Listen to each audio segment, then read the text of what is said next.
सब प्रेम से बोलो। देवी भागवत पुराण की जय। व्यास जी बोले, हे राजन, ऐसा कहकर अभिमान से चूर अंगों वाले तथा सभी शस्त्र अस्त्रों के विशारद वे दोनों महाबाहु दैत्य वाष्कल तथा दुर्मुख सम्रांगण की ओर चल पड़े। इसके बाद वे दोनों मदोमत दानव समर भूमि में पहुंचकर मेघ गर्जन के समान गंभीर वाणी में देवी से कहने लगे, हे देवी, हे सुंदरी, जिन महान महिषासुर ने सभी देवताओं पर विजय प्राप्त कर ली है, सभी दैत्यों के अधिष्ठाता उन नरेश महिषासुर का आप वर्ण कर लें। वे सभी लक्षणों से संपन्न मनुष्य रूप धारण करके तथा दिव्य आभूषणों से अलंकृत होकर एकांत में आपसे मिलने के लिए आएंगे। हे सुंदर मुस्कान वाली देवी, उन्हें पति के रूप में स्वीकार कर लेने पर आपको तीनों लोगों का वैभव निश्चय ही प्राप्त हो जाएगा। अतः हे कांति, उन महिषासुर के प्रति आप अपने मन में परम प्रेम भाव रखिए।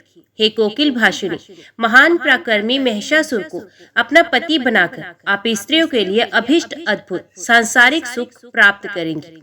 देवी बोली, अरे दुष्ट, क्या तुम ये समझ रहे हो कि ये कोई काम मोहित, बुद्धिहीन तथा बल रहित नारी है? मैं उस मूर्ख महिषासुर की सेवा कैसे कर सकती हूँ? कुलीन स्त्रियां कुल, चरित्र तथा गुण में समानता रखने वाले एवं रूप, चतुरता, बुद्धि, व्यवहार, क्षमा आदि से विशेष रूप से संपन्न पुरुष को ही स्वीकार करती हैं। ऐसी कौन देव रूपिणी नारी होगी जो कामातुर होकर पशु रूपधारी तथा पशुओं में भी अदम महेश को अपना पति बनाना चाहेगी? हे वाष्कल और दुर्मुख, तुम लोग तत्काल अपने राजा महिषासुर के पास जाओ और हाथी के समान विशाल शरीर वाले तथा श्रृंगधारी उस दानव से मेरा संदेश कह दो। तुम पाताल लोक चले जाओ अथवा यहाँ आकर मेरे साथ युद्ध करो। संग्राम होने पर ही इंद्र निर्भय हो सकते हैं। ये निश्चित है, मैं तुम्हारा वध करके ही जाऊंगी। बिना तुम्हें मारे मैं नहीं जा सकती। हे महामूर्ख, ये समझकर अब तुम जो चाहते हो वैसा करो। हे चतुष्पाद, बिना मुझको पराजित किए पृथ्वी के किसी भी भाग में, अंतरिक्ष या पर्वत की गुफा में कहीं भी अब तुम्हें शरण नहीं मिलेगी। व्यास जी बोले, देवी के ऐसा कहने पर क्रोध से तमतमाए नेत्रों वाले वे दोनों दैत्य धनुष बाण लेकर युद्ध करने के लिए तैयार हो गए। वे भगवती जगदम्बा भी गंभीर गर्जना करके निर्भीक भाव से विराजमान थी। हे कुरुनंदन, वे दोनों दैत्य घनघोर बाण वृष्टि करने लगे। भगवती जगदम्बा भी देवताओं के कार्य सिद्धि के निमित्त अत्यंत मधुर नाद करती हुई उन दोनों दानवों पर बाण समूह बरसाने लगी। उन दोनों में से वाष्कल शीघ्रता पूर्वक समर भूमि में देवी के सामने आ गया। उस समय दुर्मुख केवल दर्शक बनकर देवी की ओर मुख करके खड़ा रहा। अब भगवती तथा वाष्कल के बीच बाणों, तलवार तथा परिघ के प्रहार से भीषण युद्ध होने लगा, जो उत्साहहीन चित्त वाले लोगों के लिए भयदायक था। तत्पश्चात युद्ध के लिए उन्मत्त उस वाष्कल को देखकर जगदम्बिका कुपित हो गई और उन्होंने पत्थर की सान पर चढ़ाकर तीखे बनाए गए तथा कानों तक खींचे गए 5 बाणों से उस पर प्रहार किया। उस दानव ने भी अपने तीक्ष्ण बाणों से देवी के बाणों को काट दिया और पुनः सिंह पर विराजमान भगवती पर 7 बाणों से प्रहार किया। देवी भगवती ने उसके बाणों को काटकर पानी चढ़ाकर तीक्ष्ण किए हुए 10 बाणों से उस दुष्ट पर प्रहार किया। देवी भगवती ने उसके बाणों को काटकर पानी चढ़ाकर तीक्ष्ण किए हुए 10 बाणों से उस दुष्ट पर प्रहार किया और वे बार बार जोर जोर से हंसने लगी। जगदम्बा ने अपने अर्धचंद्राकार बाण से उसका धनुष काट डाला। तब वाष्कल भी गदा लेकर देवी को मारने के लिए उनकी ओर दौड़ा।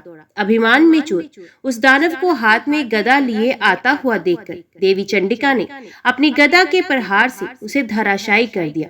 वाष्कल मुहूर्त भर पृथ्वी पर पड़ा रहा। इसके बाद वे फिर उठ खड़ा हुआ और प्रचंड पराक्रमी उस वीर ने भी भगवती पर गदा चला दी।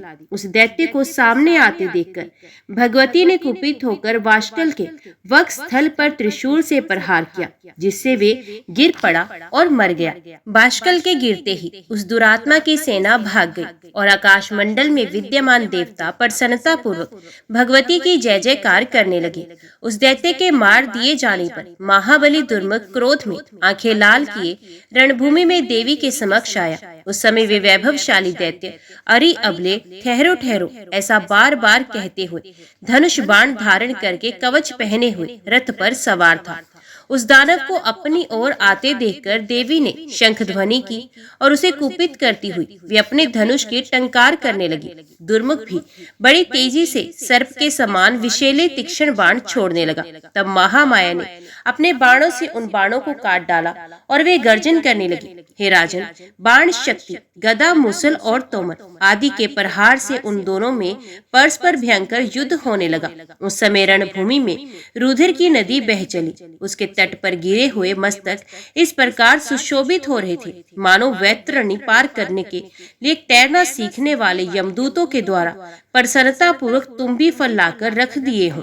भूमि पर कटकर गिरे शवों तथा उन्हें खाने वाले भेड़िए आदि जंतुओं से भी रणभूमि अत्यंत भयंकर तथा दुर्गम हो गई थी।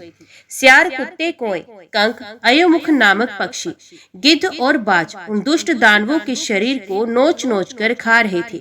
मृतकों के शरीर के संसर्ग से दुर्गंधित हवा चल रही थी और मांसाहारी पक्षियों की किलकिलाहा ध्वनि हो रही थी। तब काल से मोहित वे दुरात्मा दुर्मुख अत्यंत क्रुद्ध हो उठा और गर्व के साथ अपनी सुंदर भुजा उठाकर देवी से कहने लगा, हे चंडिके, हे मूर्ख बाले, भाग जाओ, नहीं तो मैं तुम्हें अभी मार डालूंगा। अथवा हे वामुरो, मत से मत महिषासुर को स्वीकार कर लो। देवी बोली, अब तुम्हारी मृत्यु समीप है, तभी तुम मोहित होकर ऐसा प्रलाप कर रहे हो। अभी मैं तुम्हें भी उसी प्रकार मार डालूंगी जैसे मैंने इस बाष्कल को मारा है। हे मूर्ख, भाग जाओ, और यदि तुम्हें मृत्यु अच्छी लगती हो तो रुके रहो। तुम्हें मारने के बाद मैं मूर्ख महिषासुर का भी संहार कर दूंगी। देवी का ये वचन सुनकर मरणोन्मुख दुर्मुख भगवती चंडिका के ऊपर भीषण बाण वृष्टि करने लगा। भगवती ने भी कुपित होकर अपने तीक्ष्ण बाणों से उस बाण वृष्टि को तत्काल व्यर्थ करके उस दैत्य पर उसी प्रकार आघात किया जैसे इंद्र ने वृत्तासुर पर किया था। अब उन दोनों में बड़ा भीषण युद्ध आरंभ हो गया, जो कायरों के लिए भयदायक तथा वीरों के लिए उत्साहवर्धक था। देवी ने बड़ी फुर्ती के साथ उसके हाथ में स्थित धनुष को काट डाला और उसी तरह अपने 5 बाणों से उसके उत्तम रथ को छिन्न भिन्न कर दिया। रथ के नष्ट हो जाने पर महाबाहु दुर्मुख अपनी भयानक गदा लेकर पैदल ही भगवती चंडिका की ओर दौड़ा। उनके पास पहुंचकर उस महाबली दैत्य ने सिंह के मस्तक पर गदा से प्रहार कर दिया, किंतु महाशक्तिशाली सिंह गदा से मारे जाने पर भी अपने स्थान से विचलित नहीं हुआ। उसी समय जगदम्बा ने हाथ में गदा लिए हुए उस दुर्मुख को सम्मुख उपस्थित देखकर अपनी तीक्ष्ण धार वाली तलवार से उसके किरीट युक्त मस्तक को काट दिया। मस्तक कट जाने पर दुर्मुख जमीन पर गिर पड़ा और मारा गया। तब देवता परम प्रसन्न होकर देवी की जय जयकार करने लगे। दुर्मुख के मर जाने पर आकाश में विद्यमान देवता भगवती की स्तुति करने लगे, उन पर पुष्प बरसाने लगे तथा उनकी जय जयकार करने लगे। रणभूमि में उस महान दानव को मरा हुआ देखकर ऋषि, सिद्ध, गंधर्व, विद्याधर और किन्नर आनंदित हो उठे। व्यास जी बोले, हे राजन, दुर्मुख मार दिया गया। ये सुनकर महिषासुर क्रोध से मूर्छित हो गया और दानवों से बार बार कहने लगा, ये क्या हो गया? दुर्मुख और वाष्कल तो बड़े शूर वीर दानव थे, एक सुकुमार नारी ने उन्हें रणभूमि में मार डाला। ये तो महान आश्चर्य है। देव का विधान तो देखो, समय बड़ा बलवान होता है, वही परतंत्र मनुष्यों के पुण्य तथा पाप के अनुसार सदा उनके सुखों दुखों का निर्माण करता है। ये दोनों ही श्रेष्ठ दानव मार डाले गए। अब इसके बाद क्या करना चाहिए? इस विषम स्थिति में सब लोग विचार करके जो उचित हो बताएं। व्यास जी बोले, हे राजेंद्र, इस प्रकार महाशक्तिशाली महिषासुर के कहने पर उसके महारथी सेनाध्यक्ष चिक्षुर ने कहा, हे राजन, स्त्री को मार डालने में चिंता किस बात की? मैं उसे मार डालूंगा। ऐसा कहकर वे चिक्षुराक्ष रथ पर बैठकर दूसरे महाबली ताम्र को अपना अंगरक्षक बनाकर सेना की तुमुल ध्वनि से आकाश एवं दिशाओं को निनादित करता हुआ युद्ध के लिए चल पड़ा। उसे आता हुआ देखकर कल्याणमयी भगवती ने अद्भुत शंख ध्वनि, घंटानाद तथा धनुष की टंकार की। उस ध्वनि से सभी राक्षस भयभीत हो गए। ये क्या? ऐसा कहते हुए वे भय से कांपने लगे तथा भाग खड़े हुए। उन्हें भागते हुए देखकर चिक्षुराक्ष ने अत्यंत क्रोधित होकर कहा, तुम्हारे सामने कौन सा भय आ गया? मैं इस मदोमत नारी को आज ही बाणों द्वारा मार डालूंगा। हे दैत्यों, तुम लोग भय छोड़कर लड़ाई के मोर्चे पर डटे रहो। ऐसा कहकर उस पराक्रमी दैत्य श्रेष्ठ चिक्षुर ने हाथ में धनुष उठा लिया और युद्ध भूमि में आकर वह निश्चिंत होकर भगवती से कहने लगा, हे विशालाक्ष, अन्य साधारण मनुष्यों को भयभीत करते हुए तुम क्यों गरज रही हो? तुम्हारा ये व्यर्थ गर्जन सुनकर मैं भयभीत नहीं हो सकता। हे सुलोचने, स्त्री का वध करना पाप है तथा इससे जगत में अपकीर्ति होती है। ये जानकर मेरा चित्त तुम्हें मारने से विचलित हो रहा है। हे सुंदरी, तुम जैसी स्त्रियों के कटाक्षों तथा हाव भावों से समर का कार्य संपन्न हो जाता है। कभी कहीं भी शस्त्रों द्वारा स्त्री का युद्ध नहीं हुआ। हे सुंदरी, तुम्हें तो पुष्प से भी युद्ध नहीं करना चाहिए, तब फिर तीक्ष्ण बाणों से युद्ध की बात ही क्या? क्योंकि तुम्हारी जैसी सुंदरियों के शरीर में मालती की पंखुड़ियां भी पीड़ा उत्पन्न कर सकती हैं। इस संसार में शास्त्र धर्म अनुयायी लोगों के जन्म को धिक्कार है, क्योंकि वे बड़े प्यार से पाले गए अपने शरीर को भी तीक्ष्ण बाणों से छिदवाते हैं। तेल की मालिश से, फूलों की हवा से तथा स्वादिष्ट भोजन आदि से पोषित इस प्रिय शरीर को शत्रु के बाणों से बिंधवाते हैं। तलवार की धार से अपना शरीर कटवाकर मनुष्य धनवान होना चाहते हैं। ऐसे धन को धिक्कार है, जो प्रारंभ में ही दुख देने वाला होता है तो बाद में क्या वे सुख देने वाला हो सकता है? हे सुंदरी, तुम भी मूर्खी हो, तभी तो संभोग जन्य सुख को त्याग कर युद्ध की इच्छा कर रही हो। युद्ध में तुम कौन सा लाभ समझ रही हो? युद्ध में तलवारें चलती हैं, गदा का प्रहार होता है और बाणों से शरीर का भेदन किया जाता है। मृत्यु के अंत में सियार अपने मुंह से नोच नोच कर उस देह का संस्कार करते हैं। धूर्त कवियों ने उस युद्ध की अत्यंत प्रशंसा की है कि रणभूमि में मरने वालों को स्वर्ग प्राप्त होता है। उनका ये कहना केवल अर्थवाद मात्र है। अतः वरारोही, तुम्हारा मन जहाँ लगे वहाँ चली जाओ, अथवा तुम देवताओं का दमन करने वाले मेरे स्वामी महाराज महिषासुर को स्वीकार कर लो। व्यास जी बोले, इस प्रकार बोलते हुए उस दैत्य से भगवती जगदम्बा ने कहा, मूर्ख, तुम अपने को बुद्धिमान पंडित के समान मानकर व्यर्थ क्यों बोल रहे हो? तुम ना तो नीति शास्त्र जानते हो, ना अन्वीक्षी की विद्या ही जानते हो। तुमने कभी भी वृद्धों की सेवा की है और ना तो तुम्हारी बुद्धि ही धर्मपरायण है, क्योंकि तुम मूर्ख की सेवा में लगे रहते हो। अतः तुम भी मूर्ख हो। जब तुम्हें राजधर्म ही ज्ञात नहीं, तब मेरे सामने क्यों व्यर्थ बकवास कर रहे हो? संग्राम में महिषासुर का वध करके सम्रांगण को रुधिर से पंख में बनाकर अपना यश स्तंभ सुदृढ़ स्थापित कर मैं सुख पूर्वक चली जाऊंगी। देवताओं को दुख देने वाले इस दुराचारी तथा मदोमत दानव को मैं अवश्य मार डालूंगी। तुम सावधान होकर युद्ध करो। हे मूर्ख, यदि तुम्हें तथा महिषासुर को जीने की अभिलाषा हो तो सभी दानव पाताल लोक को शीघ्र ही चले जाए। अन्यथा यदि तुम लोगों के मन में मरने की इच्छा हो तो तुरंत युद्ध करो। ये मेरा संकल्प है कि मैं सभी दानवों को मार डालूंगी। व्यास जी बोले, देवी का वचन सुनकर बल के अभिमान से युक्त ये दैत्य उन पर इस प्रकार बाणों की वर्षा करने लगा मानो दूसरे मेघ ही जल की धारा बरसा रहे हो। तब भगवती ने अपने तीक्ष्ण बाणों द्वारा उसके सभी बाण काट डाले और विषधर सर्प के समान विषैले बाणों से उस पर प्रहार किया। उन दोनों में परस्पर विस्मयकारी युद्ध होने लगा। जगदम्बा ने अपने वाहन सिंह पर से ही उस दैत्य पर गदा से प्रहार किया। गदा से अत्यधिक आहत होने के कारण वे दुष्ट आत्मा दैत्य मूर्छित हो गया और 2 मुहूर्त तक पाषाण की भांति रथ पर ही पड़ा रहा। इस प्रकार उसे मूर्छित देखकर शत्रु सेना को नष्ट कर डालने वाला ताम्र नामक दैत्य चंडिका से लड़ने के लिए वेग पूर्वक रण में उपस्थित हो गया। उसे आते देखकर भगवती चंडिका उससे हंसती हुई बोली, अरे दानव श्रेष्ठ, आओ आओ, अभी तुम्हें यमलोक भेज देती हूँ। निर्बल और समाप्त आयु वाले तुम लोगों के यहाँ आने से क्या लाभ? वे मूर्ख महिषासुर घर में रहकर अपने जीने का कौन सा उपाय कर रहा है? देवताओं के शत्रु दुष्ट आत्मा तथा पापी महिषासुर का संहार किए बिना तुम मूर्खों को मारने से मुझे क्या लाभ होगा? इससे तो मेरा परिश्रम भी व्यर्थ हो जाएगा। अतः तुम लोग घर पर जाकर महिषासुर को यहाँ भेज दो, जिससे वे मंद बुद्धि भी मैं जिस रूप में स्थित हूँ उसमें मुझको देख ले। भगवती का वचन सुनकर वे ताम्र कुपित हो धनुष को कान तक खींचकर उन पर बाणों की वर्षा करने लगा। देवताओं के शत्रु उस दैत्य को मारने की इच्छा वाली भगवती भी धनुष खींचकर उसके ऊपर वेग पूर्वक बाण छोड़ने लगी। इतने में बलवान चिकुराक्ष विमूर्छा त्याग कर उठ खड़ा हुआ और तुरंत बाण सहित धनुष लेकर देवी के सामने आकर खड़ा हो गया। चिक्षुर राक्षस और ताम्र दोनों ही अत्यंत उग्र, बलवान और महान वीर थे। अब वे दोनों ही मिलकर भगवती जगदम्बा से रण में युद्ध करने लगे। तब महामाया क्रोधित होकर बाण समूहों की वर्षा करने लगी और उन्होंने अपने बाणों के प्रहार से सभी दानवों के कवच छिन्न भिन्न कर दिए। उन बाणों से आहत होकर सभी असुर क्रोध से व्याकुल हो गए तथा रोष पूर्वक देवी पर बाण समूह छोड़ने लगे। उस समय समस्त रणभूमि में भगवती के बाणों से घायल सभी राक्षस ऐसे सुशोभित होने लगे जैसे वसंत ऋतु में वन में किंशुक के लाल पुष्प दिखाई पड़ते हों। उस समर भूमि में ताम्र के साथ देवी का भीषण युद्ध होने लगा। इसे देखने वाले जो देवता आकाश में स्थित थे वे आश्चर्यचकित हो गए।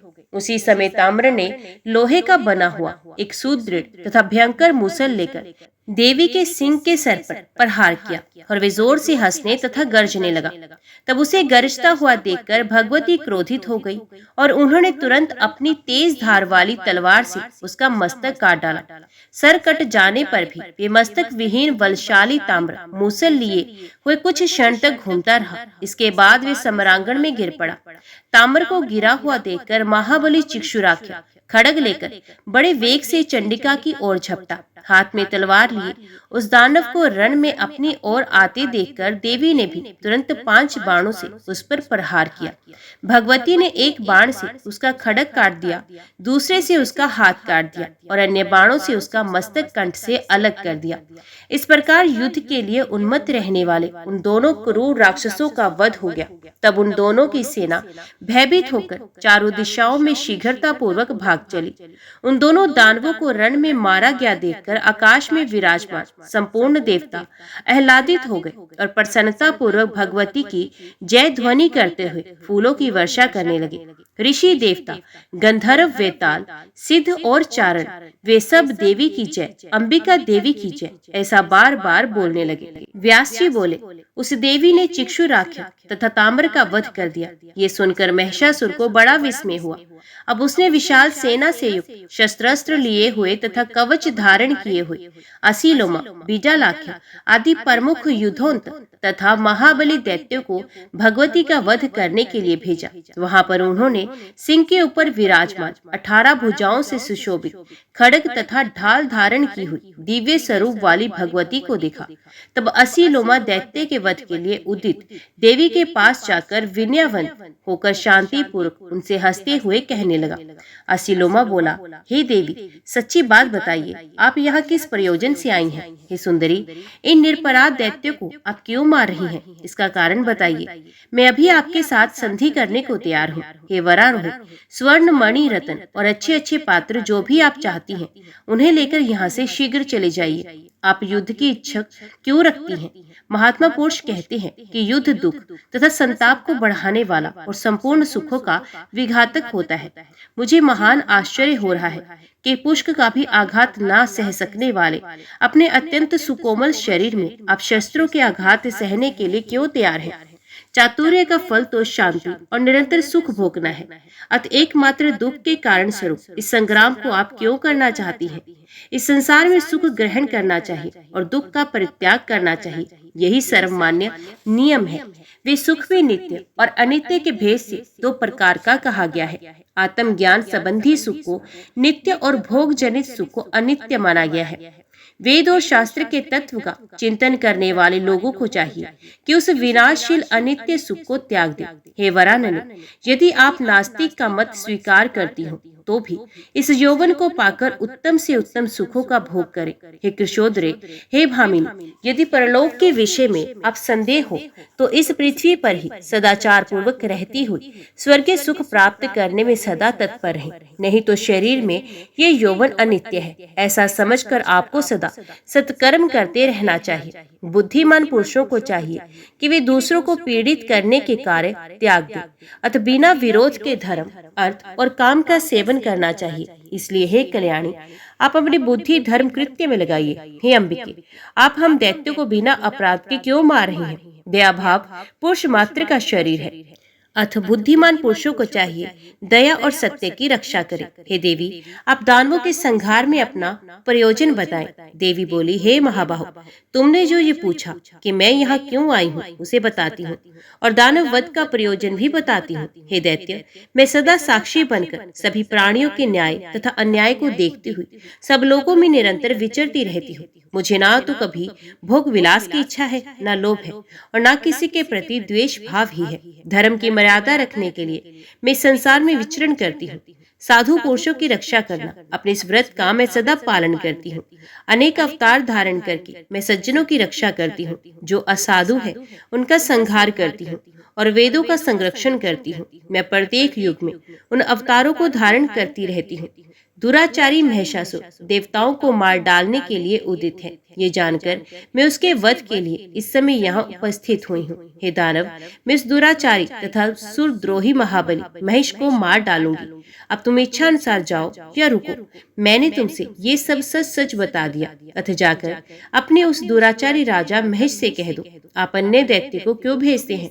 स्वयं युद्ध कीजिए। यदि तुम्हारे राजा की इच्छा मेरे साथ संधि करने की हो तो भी सभी दैत्य शत्रुता छोड़कर सुखपूर्वक पाताल चले जाएं। देवताओं को जीतकर जो भी देव द्रव्य असुरों ने छीन लिया है वे सब वापस करके वे उस पातालपुरी में चले जाएं, जहां इस समय प्रहलाद विराजमान है। व्यास जी बोले, हे राजन, इस प्रकार देवी का वचन सुनकर असीलोमा भगवती के सामने ही महान शूरवीर बिडालाख्य से प्रीति पूर्वक पूछने लगा। असीलोमा बोला, बिडालाख्य, देवी ने अभी अभी जो कहा है वे तो तुमने सुन लिया।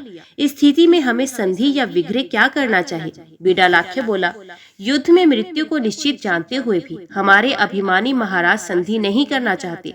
समर में बहुत से योद्धा मारे जा चुके हैं। ये देखकर भी वे हमें भेज रहे हैं। देव को टाल सकने में भला कौन समर्थ है? सम्मान की भावना से रहते, स्वामी की आज्ञा का पालन करने वाले तथा सदा उनके अधीन रहने वाले सेवकों का सेवा धर्म अत्यंत कठिन है। सूत के संकेत पर नर्तन करने वाले कठपुतली की भांति वे सदा परतंत्र रहते हैं। अतः उन महिषासुर के सामने जाकर मेरे अथवा तुम्हारे द्वारा ऐसा अप्रिय वचन कैसे कहा जा सकता है कि देवताओं के धन एवं रत्न वापस करके सभी दानव यहाँ से पाताल को चले जाएं। सदा प्रिय वचन बोलना चाहिए, किंतु वे असत्य न हो। वचन हितकारक तथा प्रिय होना चाहिए। यदि वचन सत्य होने पर भी प्रिय ना हो तो ऐसी दशा में बुद्धिमान मनुष्यों के लिए मौन ही श्रेष्ठ होता है। नीति शास्त्र का कथन है कि वीर पुरुषों को चाहिए कि वे मिथ्या वचनों द्वारा राजा को धोखे में ना डालें। सत्य बात तो ये है कि आदर के साथ हित की बात कहने अथवा पूछने के लिए हम लोगों को वहां नहीं चलना चाहिए। वहां जाने पर राजा महिषासुर कोपाविष्ट हो जाएंगे। ये विचार कर अब हम लोगों को यहाँ युद्ध ही करना चाहिए। जहाँ प्राण का संशय हो वहाँ स्वामी के कार्य को मुख्य मानकर मृत्यु को तृण सदृश समझना चाहिए। व्यास जी बोले, इस प्रकार विचार करके वे दोनों वीर युद्ध के लिए तत्पर हो गए और कवच धारण करके हाथों में धनुष बाण लेकर रथ पर आरूढ़ हो देवी के सामने आ खड़े हुए। सर्वप्रथम बिडालाख्य ने देवी के ऊपर 7 बाण चलाए। अस्त्र चलाने में अत्यंत निपुण असीलोमा दूर जाकर दर्शक के रूप में खड़ा हो गया। भगवती जगदम्बा ने अपने बाणों से बिडालाख्य के द्वारा चलाए गए उन बाणों को काट डाला और पत्थर पर घिसकर तीक्ष्ण बनाए गए 3 बाणों से बिडालाख्य पर आघात किया। उन बाणों की अस्नेही वेदना से पीड़ित होकर वे दैत्य समर भूमि में गिर पड़ा। उसे मूर्छा आ गई और कार्ययोग से वे मर गया। इस प्रकार भगवती के बाण समूहों से रण में बिडालाख्य को मारा गया देखकर असीलोमा भी हाथ में धनुष लेकर के युद्ध करने के लिए तैयार होकर सामने आ गया और दाहिना हाथ ऊपर उठाकर अभिमान पूर्वक बोला, हे देवी, मैं जानता हूँ कि सभी दुराचारी दानव मारे जाएंगे, फिर भी पराधीन होने के कारण मुझे युद्ध करना ही होगा। वे मंदबुद्धि महिषासुर अपने प्रिय तथा अप्रिय के विषय में नहीं जानता। उसके सामने हितकर वचन भी यदि अप्रिय है तो मुझे नहीं बोलना चाहिए। अब वीर धर्म के अनुसार मर जाना ही मेरे लिए उचित है, वे चाहे शुभ हो अथवा अशुभ। मैं तो देव को ही बलवान मानता हूँ। अनर्थकारी पुरुषार्थ को धिक्कार है, तभी तो आपके बाणों से हत होकर दानव पृथ्वी पर गिरते जा रहे हैं। ऐसा कहकर दानव श्रेष्ठ असीलोमा बाण वृष्टि करने लगा। देवी ने अपने पास तक ना पहुँचने हुए उन बाणों को अपने बाणों से काट डाला और अपने अन्य शीघ्रगामी बाणों से असीलोमा को शीघ्रतापूर्वक बींध डाला।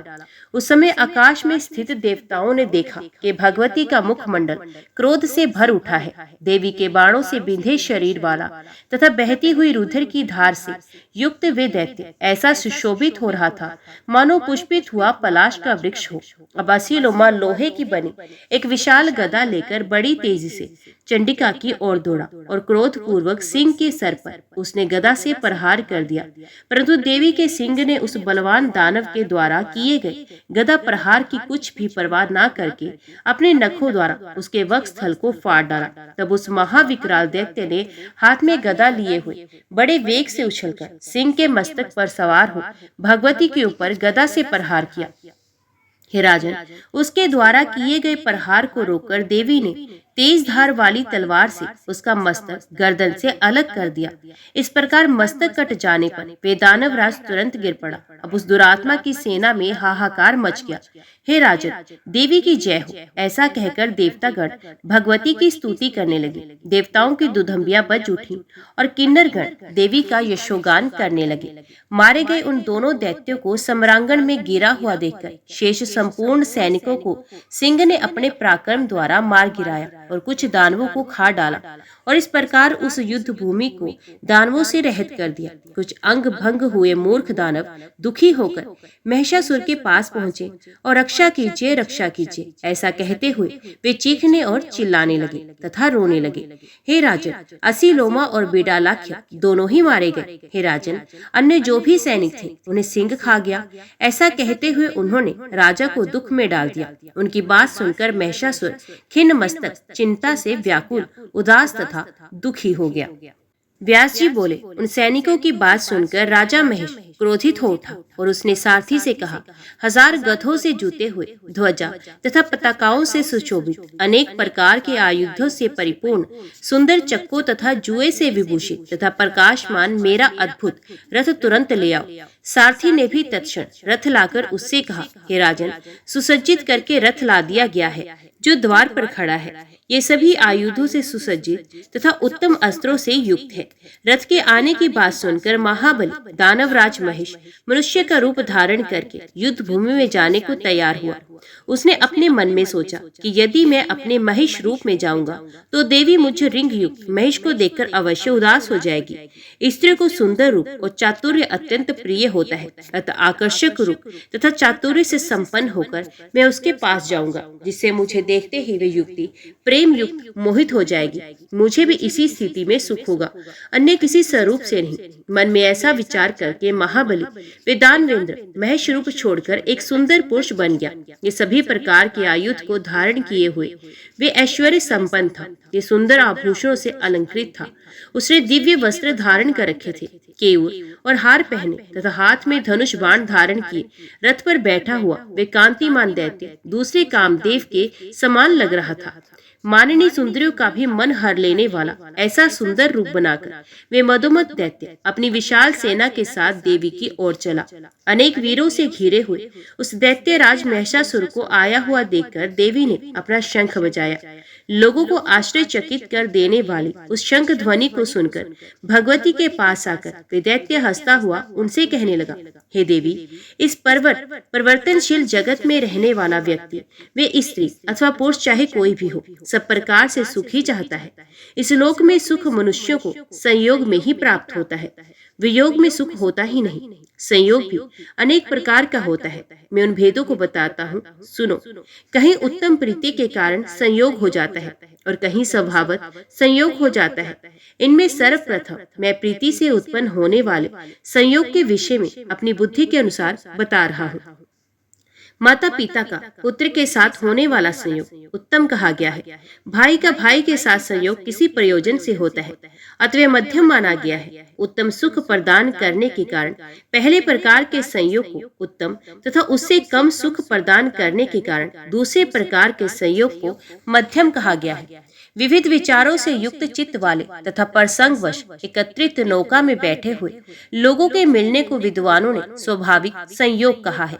बहुत कम समय के लिए सुख प्रदान करने के कारण विद्वानों के द्वारा इसे कनिष्ठ संयोग कहा गया है। अति उत्तम संयोग संसार में सदा सुखदायक होता है। एकांते समान अवस्था वाले स्त्री पुरुष का जो संयोग है वे अति उत्तम होता है। अति उत्तम सुख प्रदान करने के कारण ही उसे उस प्रकार का संयोग कहा गया है। चातुर्य, रूप, वेश, कुल, शील, गुण आदि में समानता रहने पर परस्पर सुख की अभिवृद्धि कही जाती है। यदि तुम मुझ वीर के साथ संयोग करोगी तो तुम्हें अति उत्तम सुख की प्राप्ति होगी, इसमें संदेह नहीं। हे प्रिय, मैं अपनी रुचि के अनुसार अनेक प्रकार के रूप धारण कर लेता हूँ। मैंने इंद्र आदि सभी देवताओं को संग्राम में जीत लिया है। मेरे भवन में इस समय जो भी दिव्य रत्न है उन सब का तुम उपभोग करो अथवा इच्छा अनुसार उसका दान करो। अब तुम मेरी पटरानी बन जाओ। हे सुंदरी, मैं तुम्हारा दास हूँ। तुम्हारे कहने से मैं देवताओं से वैर करना भी छोड़ दूंगा, इसमें संदेह नहीं। तुम्हें जैसे भी सुख मिलेगा मैं वही करूंगा। हे विशाल नयने, अब तुम मुझे आज्ञा दो और मैं उसका पालन करूं। हे मधुर भाषिणी, मेरा मन तुम्हारे रूप पर मोहित हो गया है। हे सुंदरी, मैं तुम्हें पाने के लिए व्याकुल हूँ, इसलिए इस समय तुम्हारी शरण में आया हूँ। हे रंभोरु, कामबाण से आहत मुझ शरणागत की रक्षा करो। शरण में आए हुए की रक्षा करना सभी धर्मों में उत्तम धर्म है। श्याम नेत्रों वाली हे कृशोदरी, मैं तुम्हारा सेवक हूँ। मैं मरण पर्यंत सत्य वचन का पालन करूंगा, इसके विपरीत नहीं करूंगा। हे तन्वंगी, नानाविध आयुधों को त्याग कर मैं तुम्हारे चरणों में अवंत हूँ। हे विशालाक्षी, मैं कामदेव के बाणों द्वारा संतप्त हो रहा हूँ, अतः तुम मेरे ऊपर दया करो। हे सुंदरी, जन्म से लेकर आज तक मैंने ब्रह्मा आदि देवताओं के समक्ष भी दीनता नहीं प्रदर्शित की, किंतु तुम्हारे समक्ष आज उसे प्रकट कर रहा हूँ। ब्रह्मा आदि देवता संग्रामगण में मेरे चरित्र को जानते हैं। हे भामिनी, वही मैं आज तुम्हारी दास्ता स्वीकार करता हूँ। मेरी ओर देखो। व्यास जी बोले। ऐसा कहते हुए उस दैत्य महिषासुर से हंसकर अनुपम सौंदर्यमय भगवती मुस्कान के साथ ये वचन कहने लगी। देवी बोली, मैं परम पुरुष के अतिरिक्त अन्य किसी पुरुष को नहीं चाहती। हे दैत्य, मैं उनकी इच्छा शक्ति हूँ। मैं ही सारे संसार की सृष्टि करती हूँ। वे विश्वात्मा मुझे देख रहे हैं। मैं उनके कल्याण में प्रकृति हूँ। निरंतर उनके सानिध्य के कारण ही मुझ में शाश्वत चेतना है। वैसे तो मैं जड़ हूँ, किंतु उन्हीं के संयोग से मैं चेतना युक्त हो जाती हूँ। जैसे चुंबक के संयोग से साधारण लोहे में भी चेतना उत्पन्न हो जाती है। मेरे मन में कभी भी विषय भोग की इच्छा नहीं होती। हे मंदबुद्धि, तुम मूर्ख हो जो कि स्त्री संग करना चाहते हो। पुरुष को बांधने के लिए स्त्री जंजीर कही गई है। लोहे से बंधा हुआ मनुष्य बंधन मुक्त हो भी सकता है, किंतु स्त्री के बंधन में बंधा हुआ प्राणी कभी नहीं छूटता। हे मूर्ख, मूत्रागार का सेवन क्यों करना चाहते हो? सुख के लिए मन में शांति धारण करो। शांति से ही तुम सुख प्राप्त कर सकोगे। स्त्री संग से बहुत दुख मिलता है। इस बात को जानते हुए भी तुम अज्ञानी क्यों बनते हो?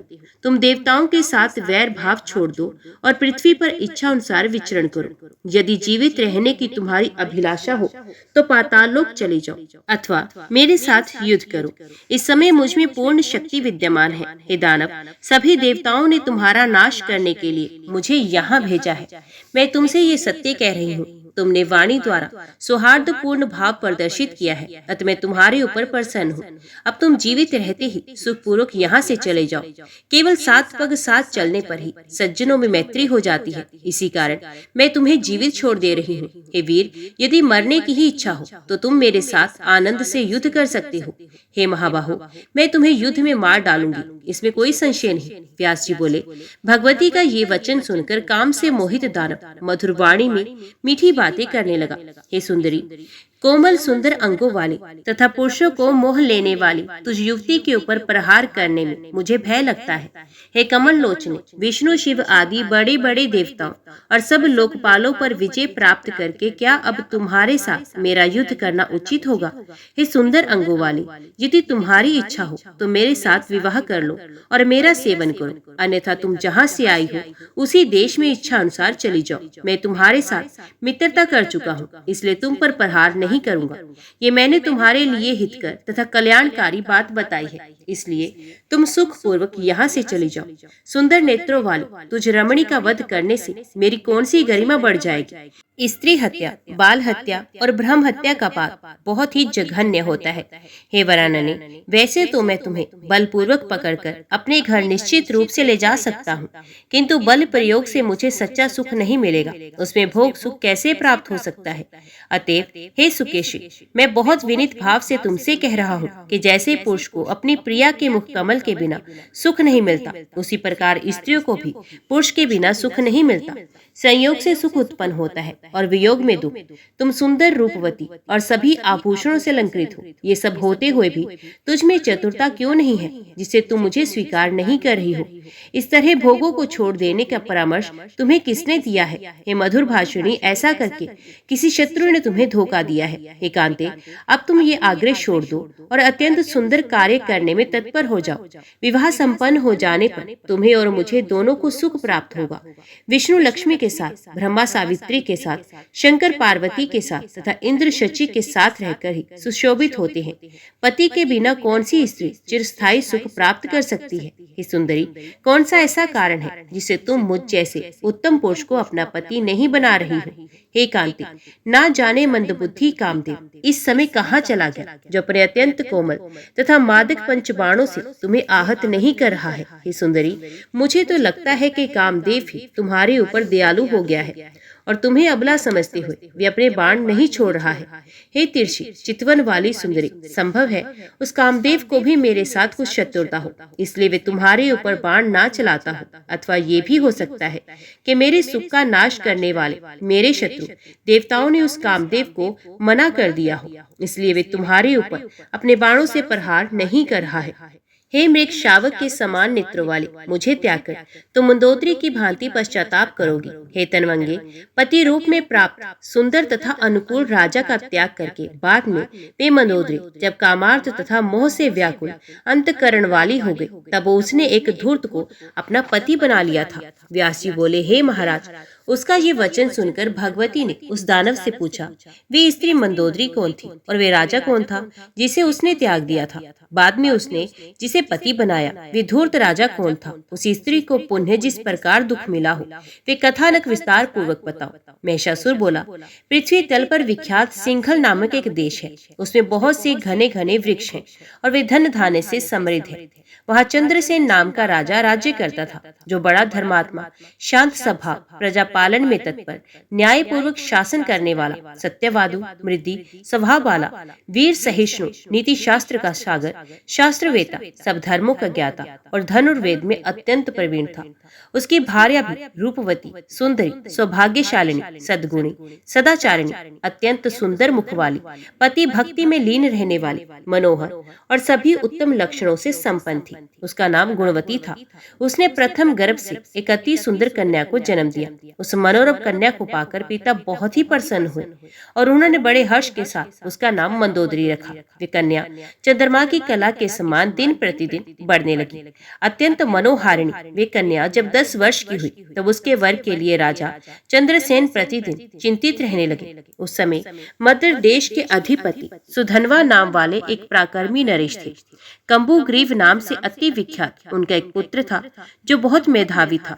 ब्राह्मणों ने राजा चंद्रसेन से कहा कि कंबुग्रीव उस कन्या के योग्य वर है। वे सुंदर, सभी शुभ लक्षणों से संपन्न तथा समस्त विद्याओं में पारंगत है। तब राजा ने गुणवती नाम वाली अपनी प्रिय रानी से पूछा, मेरा विचार है कि मैं अपनी सुंदर पुत्री मंदोदरी को कंबुग्रीव को सौंप दूं। पति की ये बात सुनकर उस रानी ने अपनी पुत्री से आदर पूर्वक पूछा, तुम्हारे पिता कंबुग्रीव के साथ तुम्हारा विवाह करना चाहते हैं। तब ये सुनकर मंदोदरी ने माता से ये वचन कहा, मैं पति नहीं बनाऊंगी, विवाह करने में मेरी अभिरुचि नहीं है। मैं सदा कौमार्य व्रत का आश्रय लेकर अपना जीवन व्यतीत करूंगी। मैं स्वतंत्रता पूर्वक सदा कठोर तप करूंगी। हे माता, संसार सागर में परतंत्रता परम दुख है। स्वतंत्रता से ही मोक्ष की प्राप्ति होती है, ऐसा शास्त्र शास्त्रों की ज्ञाता पंडित जनों ने कहा है, अतः मैं बंधन से मुक्त रहूंगी। मुझे पति से कोई भी प्रयोजन नहीं है। विवाह होते समय अग्नि के साक्ष्य में प्रतिज्ञा रूप में ये वचन कहना पड़ता है, हे पतिदेव, अब मैं सदा के लिए पूर्ण रूप से आपके अधीन हो चुकी हूँ। इसके अतिरिक्त ससुराल में सास तथा देवर आदि लोगों की दासी बनकर रहना तथा सदा पति के अनुकूल रहना अत्यंत दुखदायक बताया गया है। कहीं यदि पति ने अन्य स्त्री के साथ विवाह कर लिया, तब तो सोच से मिलने वाला महान दुख उपस्थित हो जाता है। उस समय पति के प्रति ईर्ष्या भाव उत्पन्न हो जाता है, कलह भी होने लगता है कि माता, संसार में सुख कहाँ है, और विशेष करके स्वभाव से ही परतंत्र नारियों के लिए उस स्वपन धर्मा संसार में सुख है ही नहीं। हे माता, मैंने सुना है कि प्राचीन काल में राजा उत्तानपाद के एक उत्तम नामक पुत्र थे, जो समस्त धर्मों की ज्ञाता एवं ध्रुव के कनिष्ठ भ्राता थे।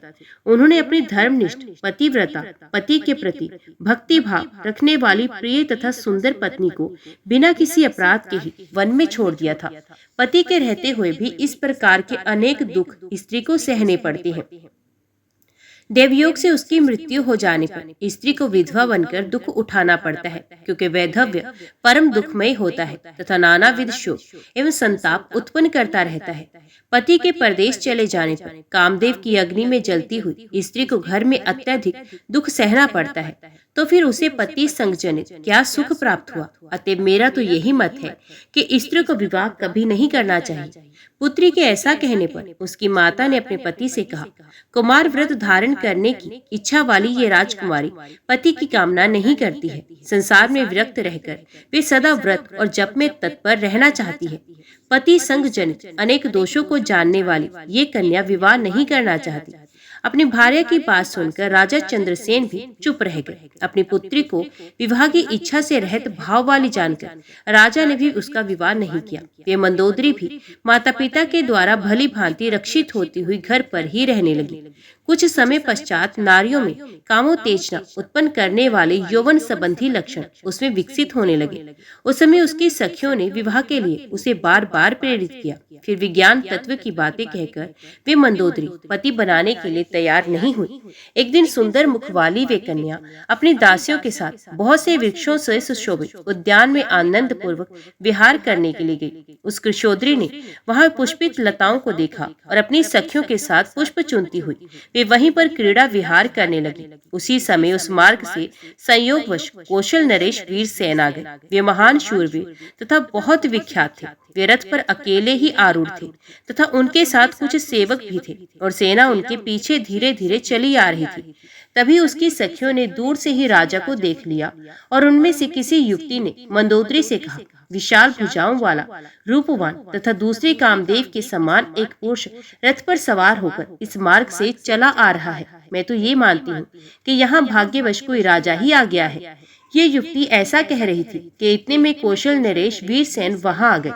उस श्याम कटाक्षों वाली मंदोदरी को देखकर राजा विस्मय में पड़ गए। रथ से तुरंत उतरकर उन्होंने दासी से पूछा, विशाल नेत्रों वाली ये युवती कौन है और किसकी पुत्री है? मुझे शीघ्र बताओ। इस प्रकार पूछे जाने पर मधुर मुस्कान वाली दासी ने उनसे कहा, हे वीर, पहले आप मुझे बताएं, मैं आपसे पूछ रही हूँ, आप कौन हैं? यहाँ किस लिए आए हैं और यहाँ आपका कौन सा कार्य है? ये सब अभी बताने की कृपा करें। दासी के ये पूछने पर राजा ने उससे कहा, पृथ्वी पर अत्यंत अद्भुत कौशल नामक एक देश है। हे प्रिय, वीरसेन नाम वाला मैं उसी देश का शासक हूँ। मेरी विशाल चतुरंगनी सेना पीछे पीछे आ रही है। मार्ग भूल जाने के कारण यहाँ आए हो। मुझको तुम कौशल देश का राजा समझो। सैरंध्री बोली, हे राजन, ये महाराज चंद्रसेन की पुत्री है और इसका नाम मंदोदरी है। कमल सदृश नेत्रों वाली हे राजकुमारी विहार करने की इच्छा से इस उपवन में आई है। उसकी बात सुनकर राजा ने उस सौरंध्री से कहा, हे सौरंध्री, तुम चतुर हो, अतः राजकुमारी को समझा दो। हे सुनैने, मैं ककुस्थ वंश में उत्पन्न एक राजा हूँ। हे कामिनी, तुम गांधर्व विवाह के द्वारा मुझे पति बना लो। हे सुश्रोणी, मेरी कोई भार्य नहीं है। मैं भी अद्भुत यौवन अवस्था से संपन्न, रूपवती और कुलीन युवती की आकांक्षा रखता हूँ। अथवा यदि गांधर्व विवाह पसंद ना हो तो तुम्हारे पिता विधि विधान से तुमको मुझे सौंप दे। मैं सर्वथा तुम्हारे अनुकूल पति होऊंगा, इसमें संदेह नहीं। महर्षि बोला। तब वीरसेन का वचन सुनकर काम शास्त्र में प्रवीण सैरंध्री ने हंसकर उस मंदोदरी से मधुर वाणी में कहा, हे मंदोदरी, सूर्य वंश में उत्पन्न ये राजा यहाँ आए हैं। ये रूपवान, बलवान तथा आयु में तुम्हारे ही तुल्य हैं। हे सुंदरी, ये राजा सम्यक प्रकार से तुझमें प्रेमासक्त हो गए हैं। हे विशाल नैनों वाली, तुम्हारी विवाह योग्य अवस्था हो गई है और तुम वैराग्य भाव से युक्त रहती हो। ये जानकर तुम्हारे पिता भी सदा चिंतित रहते हैं। उन महाराज ने बार बार लंबी सांस लेकर हम लोगों से ये कहा था, हे दासियों, तुम लोग सदा उसकी सेवा में संलग्न रहती हो, अतः तुम ही लोग मेरी इस पुत्री को समझाओ। किंतु हम लोग तुझ हठ धर्म प्रायण से कुछ भी कहने में समर्थ नहीं है। फिर भी हम तुम्हें बता देना चाहती हैं कि पति की सेवा ही स्त्रियों के लिए परम धर्म है। ऐसा मनु ने कहा है, पति की सेवा करने वाली स्त्री स्वर्ग प्राप्त कर लेती है। अतः हे विशाल नेत्रों वाली, तुम विधि पूर्वक विवाह कर लो। मंदोदरी बोली, मैं पति नहीं बनाऊंगी, मैं अद्भुत तप करूंगी। हे बाले, तुम इस राजा को मना कर दो। ये निर्लज्ज मेरी ओर क्यों देख रहा है?